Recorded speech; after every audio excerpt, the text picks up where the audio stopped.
Hello everyone, I wish all of you a very good day, and today I would like to present to all of you the Federated Malay States, its administration and structures. Now we move on to the first aspect of it, which is political and economic structure of the Federated Malay States. Now as you can see here, there is a map of it, Federated Malay States back in the year of 1940. The Federated Malay States, or we shorten it as FMS, was a British protectorate in the Malay Peninsula from the year of 1895 to 1946. It consisted of 4 states, which are Selangor, Perak, Negeri Sembilan, and Pahang. Each state was ruled by a local sultan or raja, but the British colonial government had significant influence over the political and economic structure of the FMS. Now, as we can see from the political structure of it, under the FMS system, each state was governed by a British appointed resident who had significant powers over the Sultan or Raja and their council. The resident was responsible for maintaining law and order, administering justice, collecting revenue, and managing the state's finances. The Sultan or Raja retained some power, but their authority was limited and they had to consult with the resident on most matters. And according to Rupert Emerson, the Federation is in almost every aspect the creation not of the Malays, but of other peoples who have come into Malaya. The Federation was in reality only nominally federal in character, a new state constructed over the heads of the 4 existing states to protect and advance the interests of the new alien population. And next, we go on to the economic structure of the Federated Malay States.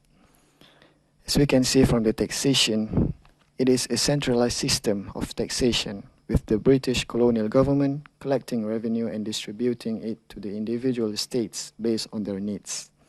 And the government also invested in infrastructure such as railways, roads, and ports to facilitate the export of agricultural products. And the economy of the FMS was based on agriculture, with rubber, tin, and palm oil being the main exports.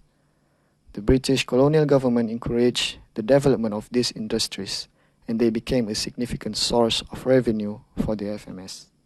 Bismillahirrahmanirrahim. My name is Hadizul Irshad bin Hamsan and my metric number is 2116817, and I will continue with the Federal Council. The history of Federal Council. It is a central legal institution created during the era of John Anderson, known as High Commissioner for Federated Malay States during 1904 until 1912. The Federal Council received its legal force from the Agreement of October, the 20th of October 1909. However, the process of Federal Council's existence should not only be seen as an institution that must exist in the federal system, but should also be reviewed from the perspective of how and the effect it is institutionalized in the system itself.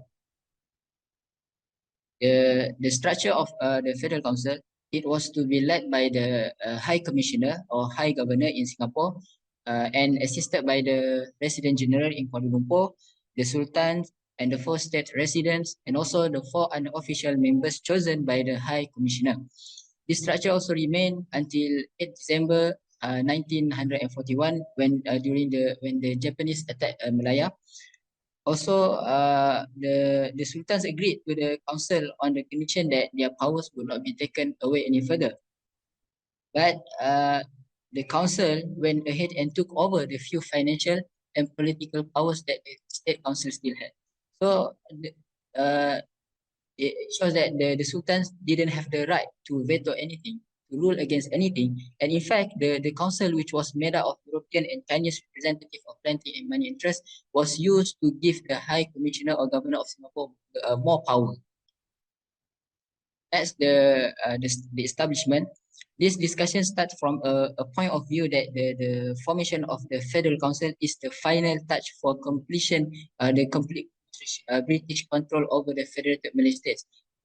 And then the biggest obstacle to the strengthening and advancement of British interest is in FMS is the status as a protectorate rather than a colony.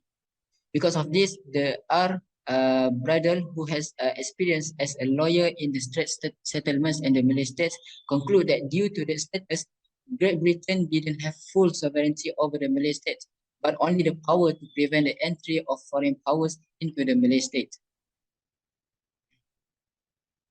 Next, the Malay states are also not part of the territory of Great Britain, and this means that they still remain all domestic sovereignty. The obstacles to that status were overcome by the British Arm by entering into an agreement with the Malay kings to obtain the right to be involved in the internal affairs of the Malay state. There are two things that had not yet been achieved during the French Swettenham's era as Resident General, which are the formation of a common treasury and a central legal institution. The plan to form a joint treasury was mentioned by Franz Swettenham in his annual report in 1896. In 1898, on his return from London after consulting with the Colonial Office, Franz Swettenham tried to persuade Sultan Idris about the formation of a joint treasury because he opposed the formation. Because the proposal was strongly opposed by Sultan Idris on the basis that it was totally against the 1895 agreement. The establishment of a federal council had already been planned by Governor Mitchell in the Federal Administration Scheme Proposal Paper of 1895. However, the Federal Council inspired by Mitchell was not a legislative body, but merely a consultative and advisory body because it worried about any unpleasant reaction from the Malay kings. That's all from me. Thank you. Next, we will continue to the next presenter. Assalamu alaikum, this is Chansuri Nur Muhammad, metric number 1737015. So technically, when it comes to colonial government or governance, the Great Britain had its own ways of influencing the governance in Malaya. They would either directly influence it or indirectly influence it. The direct way was that they would directly go and influence a policy to be implemented, and indirectly they had their own ways too, which one of the way was the residence system. So how the residence system was used to work was that they would appoint a resident in the colony, multiple residents throughout the colonies, and the duty of these residents were to go and influence or change the mind of the Sultan into implementing a policy that is more in line with the British values, or it would profit the Great Britain. So technically they used to push their own agenda.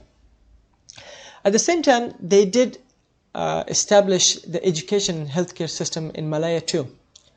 They did make a lot of schools and clinics throughout the Malaya, but it did come with a catch too. Usually, in most cases, the medium of learning in these schools were in English. So here it shows that even in the education system, they used to push their own values, which is the Western and the Britain values there too. When it comes to policies and acts, Great Britain did influence policies and acts too to be implemented. There are two, which is one is a policy and the other one is an act. They're actually, I would say, famous and infamous policies and acts, which is the first one is the land alienation. So technically how this policy worked was that they would take the land from the local people and give it to the European and Chinese immigrants. During that era, a lot of immigrants, they start to come to Malaya from Europe and from China. And that was also the time that Malaysia, or Malaya back then, became a huge exporter for rubber and tin. But this one also came with a huge catch, and that was that usually when they took the land from the native people, from the local people, they would not give any compensation in most of cases. And most of the times, the local people would be left without any land. And that's one of the biggest critics against this policy. The other one was the Sedition Act. As you can see from the name, it technically means the British implemented a strict law and regulation to maintain social order. How they would do it? They would fine or imprison whoever that wanted to stand against the British rules and laws, to the point that they did imprison a lot of nationalists, which one of them is Tunku Abdul Rahman, which later became the first Prime Minister of Malaysia. So usually they would be really resistant towards resistance from their colonies, and they would try to implement really strict rules and laws. This was all from me. Thank you so much.